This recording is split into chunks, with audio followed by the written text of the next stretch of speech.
Hey everyone, welcome back to Honest About the Irish, brought to you by yours truly, B-Man is Mad, who is a little annoyed, and he is a little mad.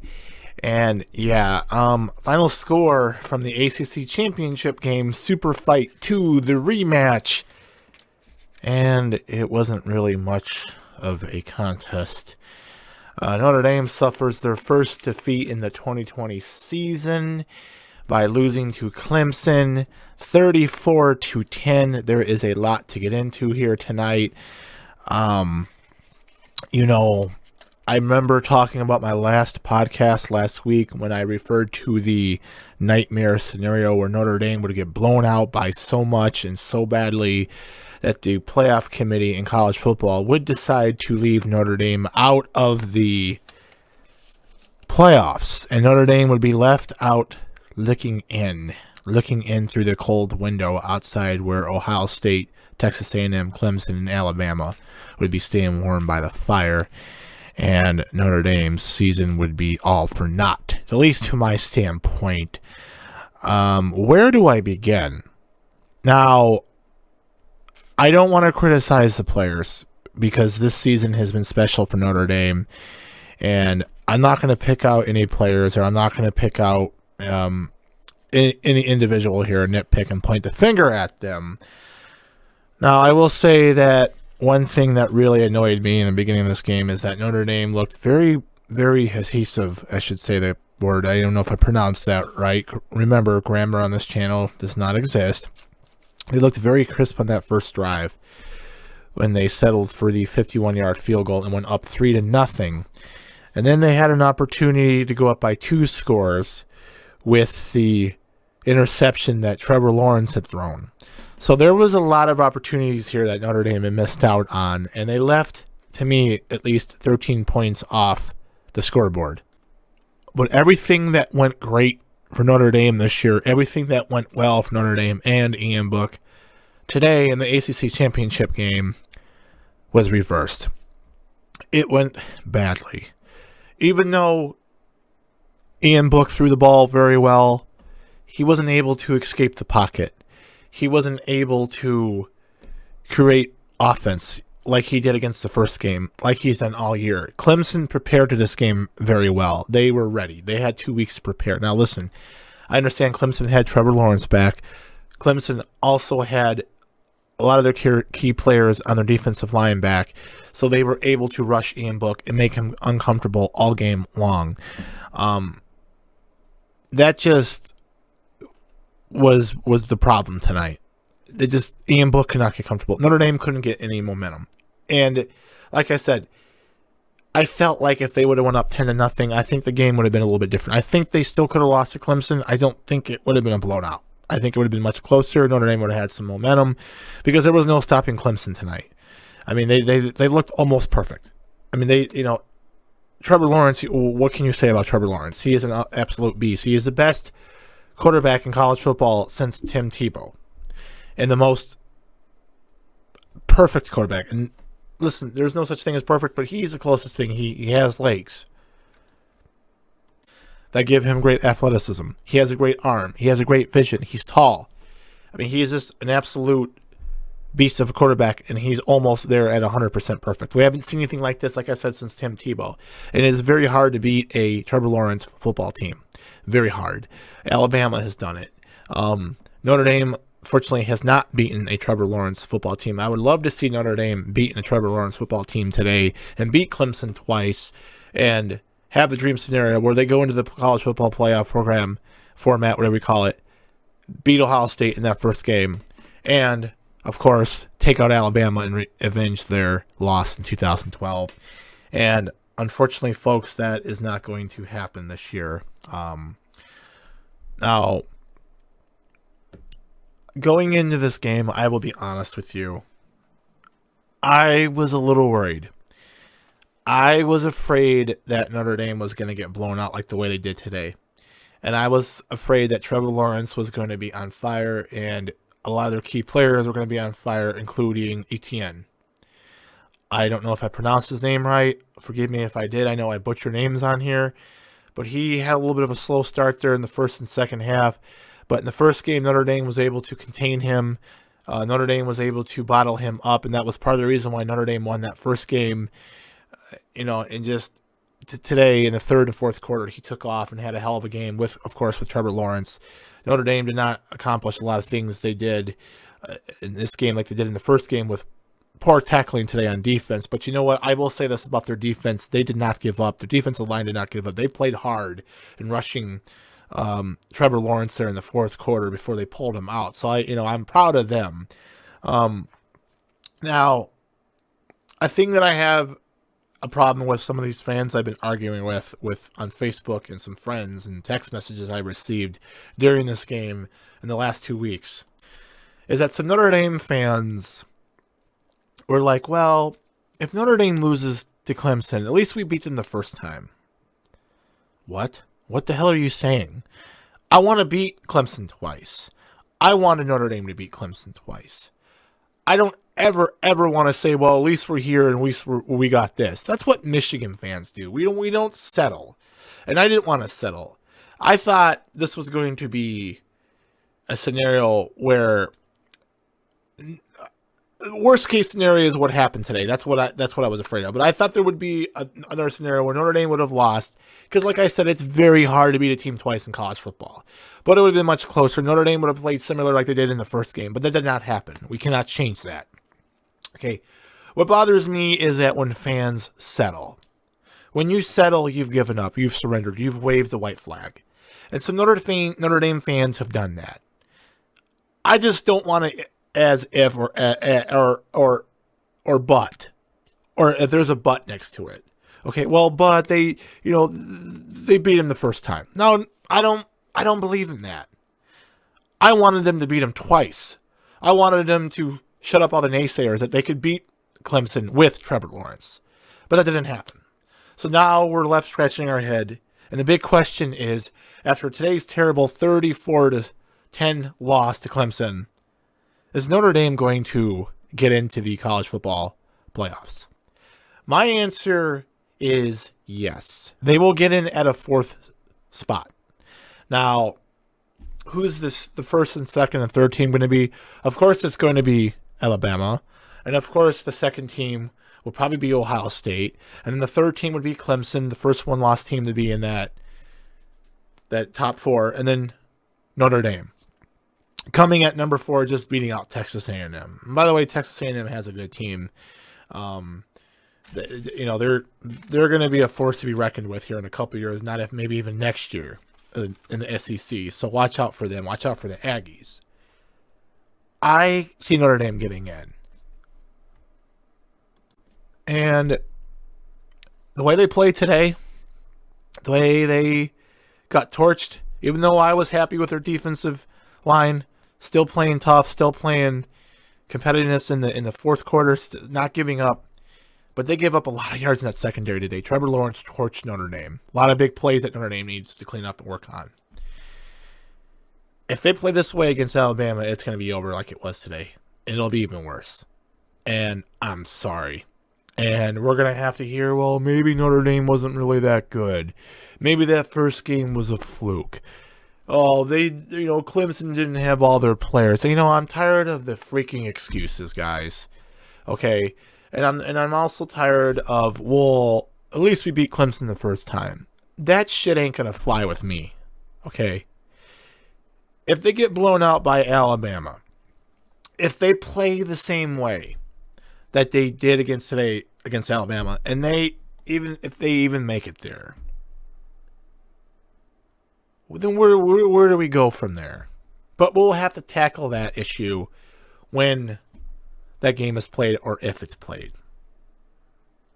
But listen, I am pissed off that Notre Dame lost tonight. I am very mad. I hate ESPN and I hate ABC because it seems like when Notre Dame is on a game with Chris Fowler, by the way, who I cannot stand. I cannot stand Chris Fowler. He's an a-hole. He's a jerk. it's so blatantly obvious that he hates Notre Dame. That's a problem with me. And this isn't just a fan speaking, well, you're just saying that because you're angry because Notre Dame lost and you're nitpicking and you're pointing fingers. No, Chris Fowler has some sort of negative energy towards Notre Dame, and you are a national broadcaster. And when you go on there and you act the way you do, and you have more excitement for acting towards Clemson and other teams, that's a problem with me. And it made it seem like throughout the whole game that Chris Fowler, the play-by-play announcer, he made it seem like, well, this happened last game, this is Clemson now. Well, that was last and this is now. That irked me. And he's always been that way with Notre Dame. You know, when you work at ESPN, you are a national broadcaster. You're not a homer. You don't work for the White Sox. You don't work for Notre Dame. You know, you're not Hawk Harrelson. You are a national broadcaster. You're supposed to be 50-50, but he's not. He's an a-hole. He's a jerk.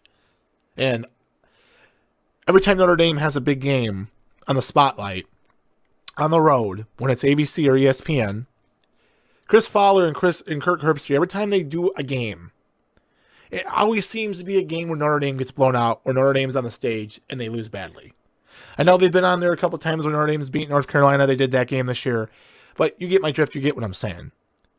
And that just makes their negativity towards Notre Dame grow even more. I wanted to see Notre Dame, of course, win tonight as a fan. But I also wanted to see Notre Dame win to prove Chris Fowler wrong, who's an a-hole, and Kirk Herbstreit, which I have a little bit more respect for. He's grown on me a little bit. I think he's a little bit of a dork. I think sometimes he put his foot in his mouth. But they're typical, arrogant, elitist ESPN announcers. And speaking of ESPN, I had a problem with that stat they put up tonight.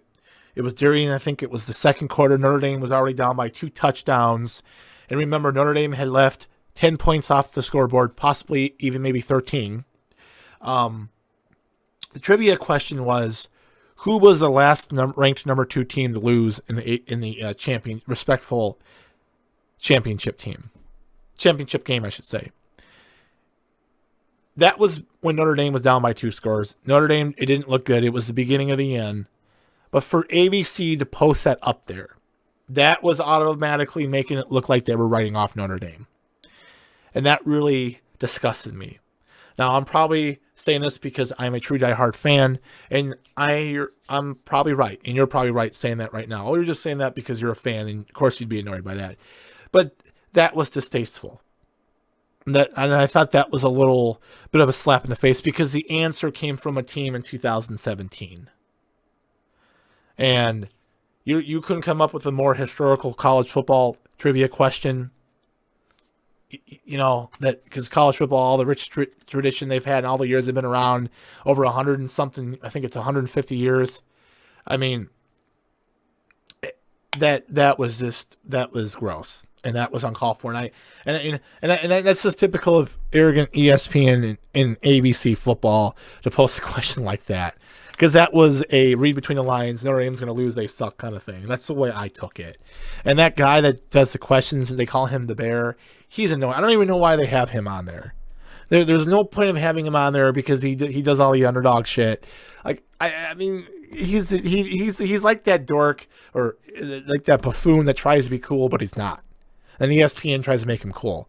And that I didn't like that question, and I had a problem with that. And yeah, I'm probably being negative Nancy because Notre Dame got their brains beat in tonight.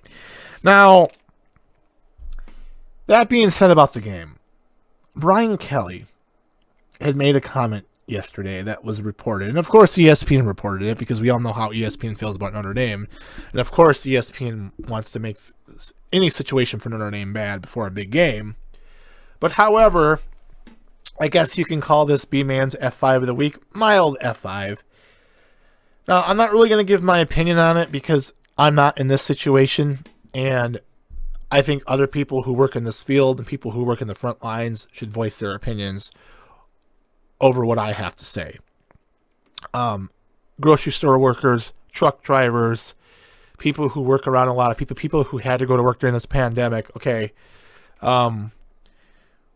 and of course, medical staff, I don't want to leave them out, and nurses and doctors.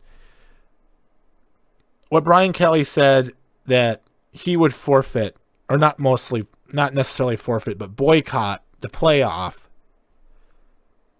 game if they were selected because they wouldn't allow fans in there and family members. Now, remember, the Rose Bowl, I don't know what the latest is. The Rose Bowl is played in California. Well, California shut down their state. Basically, the professional team,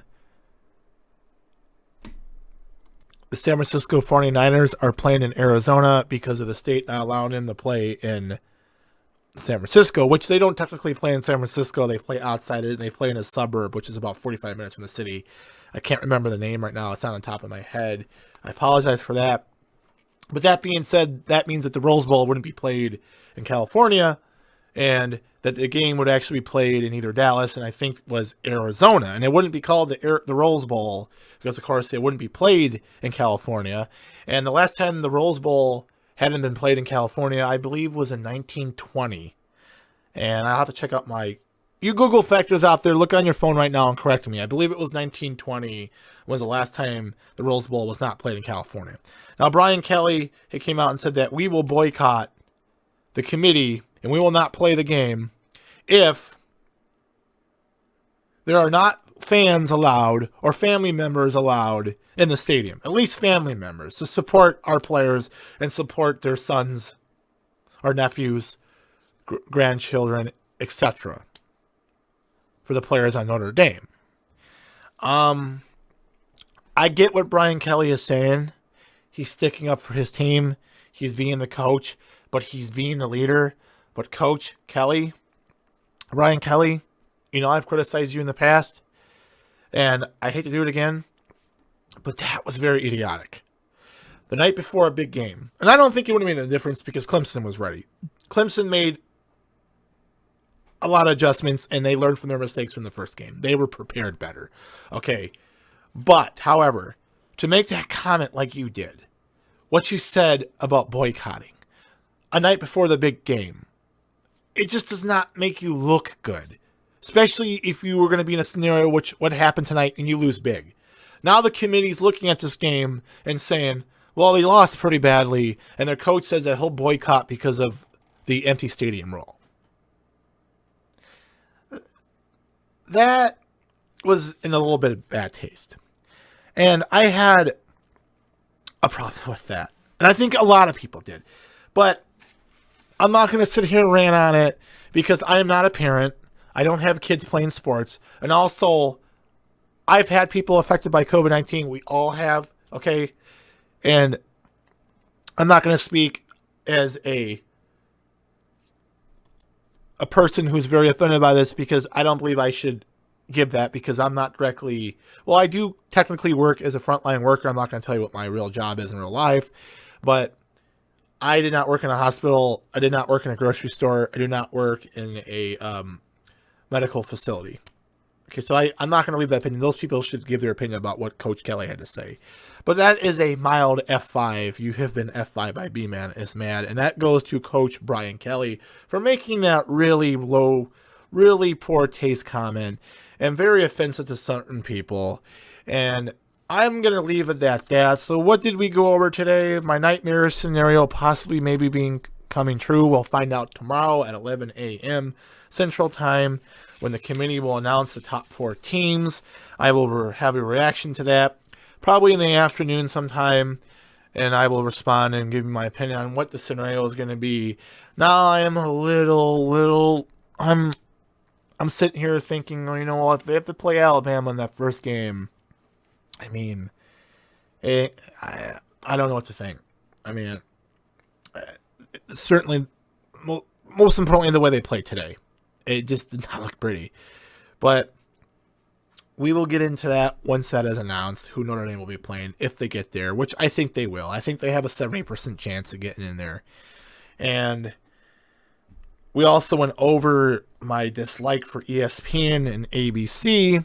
And we also went over the F5 of the week, of course, Brian Kelly's poor choice of words saying about boycotting the college football playoff thing, whatever you call it, because of the lack of family members and fans in the stadiums. That is pretty much it, folks. Again, the final score, Clemson Super Fight 2, the rematch, 34, over Notre Dame, 10. Like I said, Clemson was much more better prepared for this. They had their weapons back. They had a lot of their injuries back. on their defensive line and their linebackers that were hurt in the first game. Notre Dame does have a few injuries on the offensive line, but I'm not going to make excuses. But it was a different game, and and like I've said 100 times, it is very difficult to beat a talented team like Clemson with Trevor Lawrence twice in 1 year.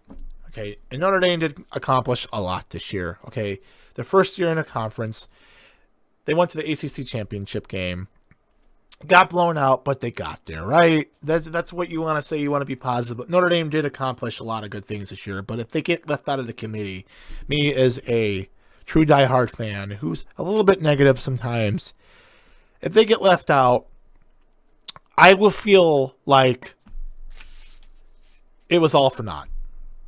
I want to see them win the national championship game. We all do. You don't ever want to see your team settle. Oh, they got here. They won 10 games. Yeah, but they didn't accomplish the number one goal. But we'll have to see what happens. And I don't want to settle. I want to see Notre Dame beat Alabama. Depending on what seed number they get, they'll probably be at number 4. They're probably going to have to play Alabama first. And we will go over that once that is announced, if that even happens. That's if they make it. But it doesn't look good. And Alabama's a really good team. I don't even know what the Alabama score is right now in the SEC championship game. But it doesn't really matter because Alabama walks all over everybody. But maybe I'll be wrong. Maybe I'll be proven wrong. I've been proven wrong all year by Coach Kelly. I've been proven wrong all year by Ian Book. But I hope, once again, I'm wrong. But I've got kind of a feeling that if they play Alabama again, I'm going to be right. And it's going to be like 2012 all over again. I'm just a little sad tonight, folks. Just a little sad. That loss hurts a little bit. But, yeah, that's pretty much it, everyone. Went over what we talked about today. Please like this podcast. Also subscribe to my channel, those of you who are new.